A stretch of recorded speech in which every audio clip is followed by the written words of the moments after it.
Bien, bonjour à toutes et à tous. Merci de votre présence nombreuse.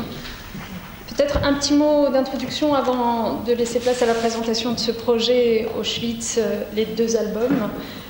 D'abord vous dire combien c'est pour moi une satisfaction profonde que d'entamer cette semaine avec une rencontre comme la nôtre, après la période que la République vient de vivre. Merci d'abord à vous, sincèrement, Serge Klarsfeld, de votre présence, qui nous honore, à un point, à mon avis, que vous n'imaginez pas, parce que nous avons conscience de l'importance du travail que vous avez accompli dans notre histoire républicaine et de la conscience que nous avons aujourd'hui, grâce à vous, de l'identité de la totalité des victimes de la Shoah en France. Les victimes de la Shoah en France, c'est précisément à elles que nous pensons aujourd'hui, demain, quand nous célébrerons le 70e anniversaire de la libération du camp d'Auschwitz. C'est envers elles que nous avons une responsabilité toute particulière, qui augmente d'ailleurs au fur et à mesure que les années passent et que les voix des témoins s'éteignent. Notre responsabilité, c'est d'enseigner à la jeunesse de ce pays ce qui représente dans l'histoire de l'humanité la plus vaste histoire génocidaire de tous les temps. Notre responsabilité, c'est d'éduquer pour que l'indifférence ne l'emporte pas et qu'elle ne vienne pas altérer la mémoire de cet holocauste et qu'elle ne vienne pas tuer à nouveau ces 6 millions de juifs d'Europe anéantis dans ce génocide.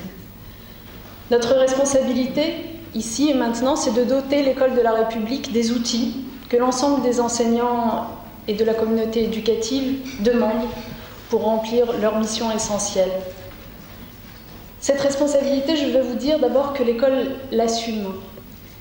Une enquête qui a été conduite par Ipsos auprès de plus de 30 000 jeunes de 16 à 29 ans dans 34 pays différents, une enquête conduite pour la Fondation de la mémoire de la Shoah, a révélé que l'école de la République française, en réalité, remplit ses missions en matière d'enseignement de la Shoah. 76% des personnes interrogées en France ont acquis à l'école leur connaissance sur l'extermination des Juifs pendant la Seconde Guerre mondiale. Ce chiffre s'élève même à plus de 80% pour les 16-19 ans. Le rôle de l'école dans l'enseignement de la Shoah est comparable en France à ce qu'il est dans des pays aussi impliqués, pour des raisons évidentes, que l'Allemagne ou l'Autriche. Et il est bien devant ce qu'il peut être, par exemple, en Pologne, en Espagne ou en Grèce.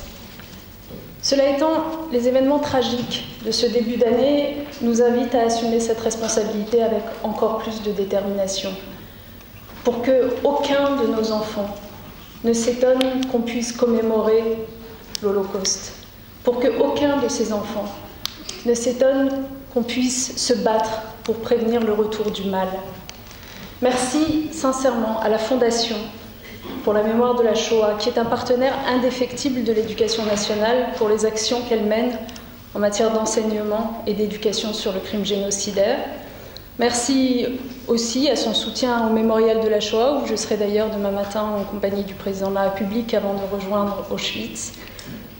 Merci à Canopé, coéditeur pour la Fondation pour la mémoire de la Shoah, de ce projet transmédia que nous allons découvrir, qui est exemplaire. Je le disais jeudi dernier en annonçant un certain nombre de mesures pour renforcer la capacité de l'école à transmettre les valeurs de la République. Les enseignants ont besoin d'avoir des ressources pédagogiques qui soient utiles, percutantes, adaptées aux élèves.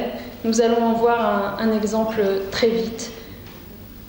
Ces ressources, elles s'adressent aux éducateurs et c'est la raison pour laquelle nous avons voulu que dans la salle puissent être présents des professeurs d'histoire-géographie, des professeurs stagiaires en école du professorat et de l'éducation du rectorat de Paris, mais aussi, je les remercie, des lycéens en première littéraire du lycée Racine dans le 8e arrondissement de Paris, parce que chacun doit bien comprendre quel est le rôle de l'éducation nationale dans cette formation à la mémoire et à la citoyenneté.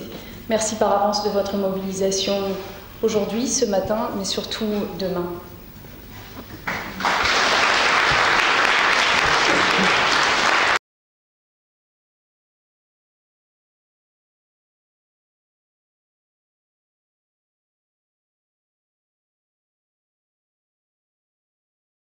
En général, dans notre société, une perte de repère, une difficulté à hiérarchiser les informations, les valeurs aussi, qui affectent la société dans son ensemble et qui affectent les élèves, les enfants, les jeunes. Et donc, face à cela, nous devons nous réarmer intellectuellement en termes de ressources pédagogiques pour être plus efficaces encore dans ce que nous leur apprenons, ce que nous leur transmettons. Il y a peut-être eu une époque où il suffisait de leur transmettre un savoir qu'ils l'absorbent. Aujourd'hui, ça n'est pas le cas. Nous vivons dans une société où tout est contesté, où tout est vérifié, où tout est... toutes les informations d'abord sont tellement nombreuses, donc il faut savoir trier dans ces informations, savoir se faire sa propre analyse, son propre jugement, et donc ce sont des défis considérables que les enseignants ont à relever aujourd'hui.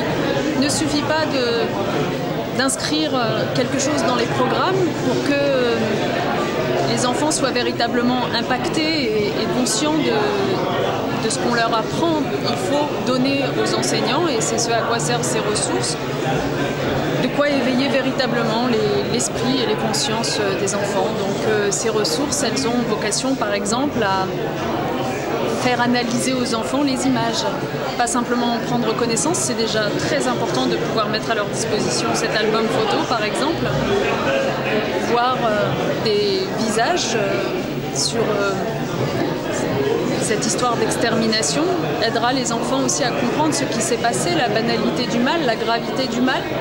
Mais derrière cela, leur expliquer comment on analyse une photo, comment ces photos, bien qu'on soit heureux qu'elles existent aujourd'hui pour nous raconter une part de l'histoire d'Auschwitz, elles ne sont pas non plus exhaustives de ce qui s'est passé à Auschwitz, que d'ailleurs elles ont été prises pour montrer certaines choses et pas d'autres. Et que vous voyez bien ce que ça peut apprendre aux enfants. Les photos qu'ils voient circuler à la télé, sur Internet, doivent être appréhendées avec le même esprit critique, avec le même recul, la même capacité d'analyse, en se disant qu'on ne leur livre au fond qu'une partie et que c'est à eux de se forger un jugement. Donc voilà, donc à travers l'enseignement de la Shoah, on apprend aussi beaucoup d'autres choses. Mais l'essentiel est quand même d'apprendre que la Shoah s'est produite pour ne jamais la reproduire.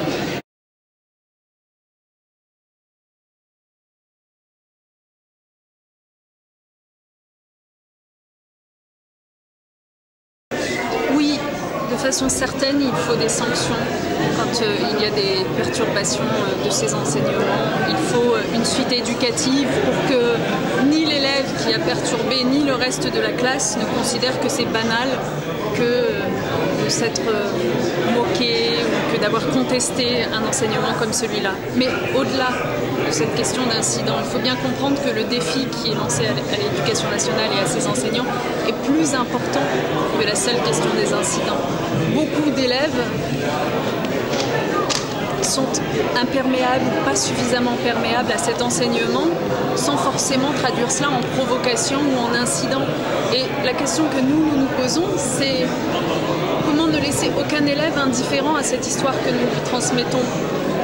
Parce que si nous nous contentons de la transmettre, mais que derrière ça n'entraîne pas chez l'élève de réflexion profonde sur le bien, le mal, l'humanité, ce qu'il ne faut pas reproduire, malheureusement nous aurons échoué. Donc vous voyez qu'au fond la question qui nous occupe entièrement au-delà des incidents, c'est la question de notre efficacité lorsqu'on transmet l'histoire, qu'on transmet la mémoire. L'efficacité étant jugée à l'aune de comment ne plus reproduire les tragédies. Est-ce que lorsque nous parlons de la Shoah aux élèves, est-ce qu'à la fin de l'année scolaire, est-ce qu'à la fin du programme, oui ou non, les élèves ont conscience de la gravité du mal? Est-ce que oui ou non, les élèves ont éveillé leur humanité, leur esprit de tolérance, leur compréhension de l'égale dignité des hommes et des femmes qui les entourent ou pas? S'ils n'ont pas réussi à faire ce travail, alors malheureusement le programme n'aura pas joué son rôle. Et pour qu'on atteigne vraiment cet objectif-là, il faut des enseignants en effet totalement formés outillés, accompagnés quand ils en ont besoin. Et c'est pour ça que j'insiste sur le fait que dans chaque académie, nous ayons des cadres de l'éducation nationale, des référents mémoire et citoyenneté qui soient là pour venir leur suggérer des actions éducatives à conduire, venir intervenir eux-mêmes dans les salles de classe lorsque des difficultés se sont fait jour. Mais en tout cas, ne jamais traiter à la légère la contestation d'un enseignement comme celui-là.